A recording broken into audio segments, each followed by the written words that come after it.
नमस्कार, स्वागत है आप सबका आपके अपने चैनल पर। डिस्कस करते हैं कुछ आज के करंट अफेयर के इंपॉर्टेंट क्वेश्चंस। तो पहला क्वेश्चन हमारे सामने है कि मिजोरम के लुंगलेई और आइजोल क्षेत्र में भीषण आग की घटनाएं सामने आई हैं। यानी कि आइजोल तो वहाँ की राजधानी ही मिजोरम की है, वहाँ और लुंगलेई जैसे क्षेत्रों में अभी हाल ही में जंगलों की आग जैसे मसले सामने आए हुए हैं। तो आप जो पिक्चर देख पा रहे होंगे, तो ये जंगल आप देख पा रहे हो किस तरीके से जल रहा है और इसी के ठीक सामने मानव आबादी रह रही है। ठीक है, खैर आग लगने के क्या क्या कारण हो सकते हैं? तो कारण क्या है कि राज्य का अपना अग्नि मौसम है, यानी कि फायर सीजन होता है जो कि फरवरी और मई के बीच में होता है, जिसमें से ध्यान रखना फरवरी और मई के बीच में फायर सीजन होता है, बट सबसे ज़्यादा जो आग लगने की घटनाएं आती हैं वो अप्रैल और मई के बीच में आती हैं। यानी कि अप्रैल और मई में सर्वाधिक आग जलने जैसी घटनाएं होती हैं। आग जलने के कारण क्या क्या होते हैं वो नीचे मेंशन है, लेकिन मैं आपको मोटे तौर पर बता दूं क्या क्या क्या होते हैं। सबसे पहली बात ये होती है, कई बार जंगलों में जो एक्स्ट्रा लकड़ी होती है, यानी कि गैर इमारती लकड़ी होती है, उसको डेटा जम उसका सॉरी उसको स्टोर कर लेते हैं, उसको जमा कर लेते हैं। ठीक, और जब एक खेती किसी जगह से शिफ्ट करते हैं, यानी कि पहाड़ों पर जाहिर सी बात है झूम खेती बड़ा फेमस कृषि है, एक जगह से बैठ करके दूसरी जगह खेती करने जाते हैं, तो जो फसल के अवशेष होते हैं पहली जगह के वो जला के छोड़ देते हैं।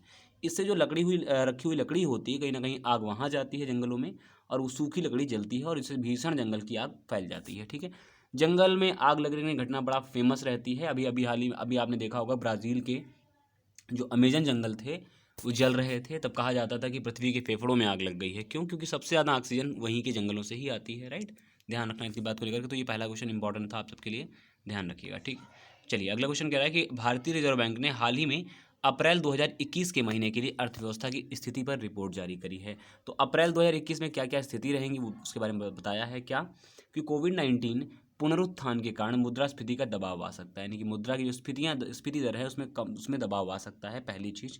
दूसरी चीज़ बताइए है कि आपूर्ति श्रृंखला यानी कि जो आप चीज़ मुहैया होती है उसमें प्रतिबंध और व्यवधान मुद्रास्फीति के दबाव को बढ़ा सकते हैं। ठीक है, तो ये डेटा आपको भी याद रखना पड़ेगा कि अप्रैल 2021 के लिए जो अर्थव्यवस्था की जो डेटा जारी करी है वो डेटा जारी करा है आरबीआई ने, और उस रिपोर्ट में 2 पॉइंट जो कहे हैं, इन दोनों पॉइंट को आप सब याद रखिएगा, जरूरी से हैं। खैर, आरबीआई के बारे में बात करें तो आरबीआई की स्थापना वर्ष 1935 में हुई थी। कहाँ हुई थी? कोलकाता में हुई थी। और 1949 का इसका राष्ट्रीयकरण हुआ था, यानी कि इसका केंद्रीकृत बैंक के रूप में हो गई थी। और इसके अलावा दूसरी इंपॉर्टेंट चीज़ बात, इसका वर्तमान में जो मुख्यालय है वो वर्तमान में मुख्यालय है कहाँ? मुंबई में। शक्तिकांत दास जी वर्तमान में 25वें गवर्नर हैं भारत के। तो ये डेटा मोटा मोटा भी आपको ध्यान रखना है। ठीक है, खैर कुछ डेटा दे रखा है हाल ही में बैंक विलय का, तो देख लीजिएगा एक एक चीज़ को। देना बैंक और विजया बैंक को बैंक ऑफ बड़ौदा में विलय कर दिया गया था, यानी इन दो बैंकों को विलय करके बैंक ऑफ बड़ौदा में कर दिया गया। क्यों मैं बोल रहा हूँ ये डेटा मैंने क्यों दिया? क्योंकि अभी हाल ही में इंटेलिजेंस ब्यूरो का पेपर हुआ था और वहाँ पर एक क्वेश्चन बैंक मर्जिंग से ही आया हुआ था। तो आई होप आप इस चीज़ को समझेंगे। तो देना बैंक और विजया बैंक का जो विलय हो गया वो बैंक ऑफ बड़ौदा में हो गया। कुछ और बैंकें भी हैं आपके सामने, तो ओरिएंटल बैंक ऑफ कॉमर्स और यूनाइटेड बैंक ऑफ इंडिया का जो विलय हो गया है वो विलय हो गया है पीएनबी में, यानी कि पंजाब नेशनल बैंक में। इन दो बैंकों का विलय हो गया है। कैनरा बैंक के साथ सिंडिकेट बैंक विलय कर दिया गया है। भारतीय बैंक के साथ इलाहाबाद बैंक का विलय कर दिया गया है। यूनियन बैंक ऑफ इंडिया के साथ आंध्रा बैंक और कारपोरेशन बैंक का विलय कर दिया गया है। तो ध्यान रखिएगा, कुछ डेटा था, आप इसे मेंशन कर लीजिएगा किताब में अपनी। ठीक है, नोटबुक में। चलिए अगला क्वेश्चन क्या कह रहा है कि विश्व के सबसे शक्तिशाली जलवायु परिवर्तन के ऊपर पूर्वानुमान सुपर कंप्यूटर का निर्माण यूके करेगा। यानी यूके क्या करेगा? विश्व के सबसे शक्तिशाली कंप्यूटर का निर्माण करेगा, और वो किसके ऊपर काम करेगा? जलवायु परिवर्तन के ऊपर। ठीक, अच्छा, यूके सरकार इस परियोजना में बड़ी लागत लगाने वाली है, 1.2 बिलियन पाउंड का निवेश करेगी इसके लिए। ठीक है, और यह सुपर कंप्यूटर दुनिया के शीर्ष 25 सुपर कंप्यूटरों में शामिल हो जाएगा।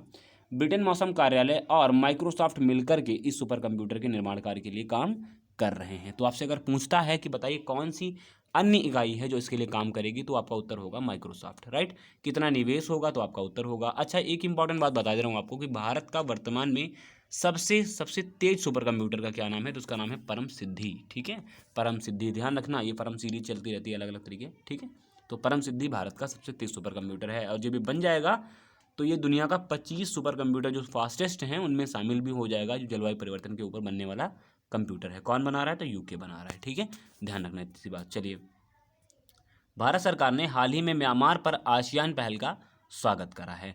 तो आसियान में आप सब जानते हैं आसियान के अंदर 10 देश हैं। ठीक है, आसियान के अंदर 10 देश हैं, और आसियान के जो देश हैं उनमें एक म्यांमार भी सदस्य देश बतौर पर है। और म्यांमार के ऊपर उन आसियान देशों ने क्या किया हुआ है? कुछ निर्णय लिया हुआ है। और क्या निर्णय जारी किया है आसियान देशों ने? आसियान देशों ने म्यांमार संकट पर 5 सूत्री बयान जारी करा है, और इस बयान के तहत आसियान देशों ने हिंसा को तत्काल समाप्ति जैसी बात करी है, यानी कि एक मांग रखी है कि जो वर्तमान में म्यांमार में घटनाएं हो रही हैं, जैसे सेना मार रही है, किसी को भी गोली मार देती है। अभी तो वर्तमान में सेना के गुटों में ही फायरिंग चल रही है, बड़ी बड़ी विचित्र स्थितियाँ हैं। ठीक है, खैर मामला क्या था तो मैं आपको बता चुका हूँ कि फरवरी 2021 में म्यांमार की सेना आंग सान सू की नेतृत्व वाली सरकार को बर्खास्त कर दिया गया था। पहली बात। म्यांमार की बात करें तो म्यांमार 1948 में ब्रिटेन से स्वतंत्र हुआ था, बहुत इंपॉर्टेंट बात। और दूसरी सबसे ज़्यादा इंपॉर्टेंट बात ये कि 1962 से 2011 के बीच जो देश था वो सशस्त्र बलों के हाथ में ही था। ठीक है, ये सारा डेटा आप लोग एक एक चीज़ नोटबुक में लिख लीजिएगा, मैंने मेंशन करके ढूंढ के सब चीज़ें डाली हुई हैं, तो कृपया इसे नोट डाउन कर लीजिएगा। ठीक है, एक बात और देख लीजिएगा कि यह शासक सेना का ही था जिसने बर्मा का नाम म्यांमार कर दिया, यानी कि सेना की ही देन थी। जो 1962 से 2011 तक शासन चला, उसी में ही उसका नाम बदल करके बर्मा से म्यांमार कर दिया गया था। आप सबको पता है कि म्यांमार का पुराना नाम बर्मा है। वर्तमान में राजधानी की बात करूँ तो नेपिता। ठीक है, ध्यान रखिएगा। चलिए अगला क्वेश्चन क्या है। अगला क्वेश्चन क्या रहा है कि गूगल और माइक्रोसॉफ्ट ने भारत को कोविड-19 से निपटने के लिए फंडिंग की घोषणा करी है। क्या घोषणा है तो देखिएगा कि गूगल $18 मिलियन देगा, यानी कि उसकी लगभग अगर इंडियन रुपए में निकालें तो 135 करोड़ रुपए देगा। कौन? गूगल। खैर जो ये देगा कहाँ जाएगा उसको बारे में देख लेते हैं करके। तो माइक्रोसॉफ्ट ऑक्सीजन का जो कंस्ट्रक्शन है, ऑक्सीजन के जो उपकरण हैं उनके ऊपर खरीदने के लिए राहत प्रयासों को भारत की मदद करेगा। इसके अलावा अनुदान के रूप में गूगल सहायता राशि जो देगा वो यूनिसेफ और गिव इंडिया, एक मुहिम है गिव इंडिया, तो इसके लिए ये दो अलग अलग चीज़ों को या कह सकते हैं फर्मों को देगा, जिससे कि इंडिया में भी अच्छी तरीके से राहत कार्य किए जा सकें। खैर तो गूगल, और आप सब जानते हैं गूगल के वर्तमान जो सीईओ हैं उनका नाम है सुंदर पिचाई जी, सुंदर पिचाई। और माइक्रोसॉफ्ट के कौन हैं तो माइक्रोसॉफ्ट के हैं सत्या नडेला साहब। ठीक है, यानी कि दोनों भारतीय मूल के व्यक्ति हैं जो कि सीईओ हैं इतनी दिग्गज कंपनियों के। तो गूगल और माइक्रोसॉफ्ट भारत के लिए 135 करोड़ रुपए का मिलकर के अनुदान करेंगे कोविड-19 से निपटने के लिए। तो मेन बात तो यही थी। ठीक है, खैर आगे बढ़ते हैं कि WHO की E25 पहल क्या है। एक क्वेश्चन है कि WHO की E25 पहल क्या है, तो इसका निस्तारण मैं आपको देता हूँ एक एक करके, ध्यान से समझिएगा कि WHO ने हाल ही में 2025 तक मलेरिया उन्मूलन की क्षमता वाले 25 देशों की पहचान करी है। यानी कि देखिए गौर करना 2025 तक की, कैसे देश, यानी कि 25 देश ऐसे होंगे जो E2025 इनिशिएटिव यानी कि पहल है, उस पहल के तहत 25 ऐसे देशों का चयन किया गया है जहां पर मलेरिया सबसे ज़्यादा है या मलेरिया का उन्मूलन करना है, टारगेट रखा गया है। और इसी प्लान को ही E2025 यानी कि E2025 कहा गया है। एक इंपॉर्टेंट बात ये भी याद रखिएगा कि वैश्विक मलेरिया से होने वाली कुल मौतों में 94% अफ्रीका में ही होती हैं। ये एक बड़ी बात है कि अफ्रीका में सर्वाधिक मृत्यु दर है। ठीक है, चलिए विश्व स्वास्थ्य संगठन 2017 में E2020 पहल शुरू करी थी। यानी कि 2017 में क्या कहा था कि 2020 तक हम उद्देश्य में ये रखेंगे कि मलेरिया की जो डेटा आता है या मलेरिया के रोग जैसे बीमारियां फैलती हैं उनका डेटा अपना शून्य कर लेना, यानी बहुत ही न्यूनतम स्तर पर लेकर के आना था। तो इसीलिए अब वो तो हो नहीं पाया, अब इसको 2025 के नाम से आगे बढ़ाया जाएगा। ठीक है, ध्यान रखना इतनी सी बात करके। बाकी मैंने आपको बताया था कि रीचिंग जीरो, ये इस तरीके का आपकी बार इन्होंने कुछ कह सकते हैं थीम बनाई है, और बाकायदा 21 अप्रैल को WHO ने बाकायदा इसके ऊपर सेमिनार रखा था। और आप सबसे एक क्वेश्चन ये है कि अभी हाल ही में भारत सरकार ने या भारत के स्वास्थ्य मंत्रालय ने एक डेटा जारी करा है, उसके अनुसार भारत के ऐसे कितने ऐसे ज़िले हैं जहां पर मलेरिया के शून्य मामले देखने को मिले हैं। यानी ये क्वेश्चन मैंने आपको कल पढ़ाया था, ध्यान रखिएगा। शून्य मामले, कितने ऐसे ज़िले हैं जहां पर शून्य मामले देखने को मिला, तो जिलों की कुल संख्या कितनी है ये आप जरूर बताइएगा। और उसके अलावा भारत सरकार द्वारा मलेरिया राष्ट्रीय स्तर पर राष्ट्रीय मलेरिया नियंत्रण अधिनियम कब लाया गया, इसके लिए कानून कब बनाया गया, और उसके बाद पुनः संशोधन कब हुआ। तो ये 2-3 प्रश्न मैंने आपसे पूछे, ये आप नीचे कमेंट बॉक्स में उत्तर दीजिएगा। ठीक है, चलिए अगला क्वेश्चन है कि न्यायमूर्ति श्री राजेश बिंदल को कलकत्ता उच्च न्यायालय का मुख्य न्यायाधीश चुना गया है। यानी कलकत्ता उच्च न्यायालय के मुख्य न्यायाधीश कौन बन गए? राजेश बिंदल।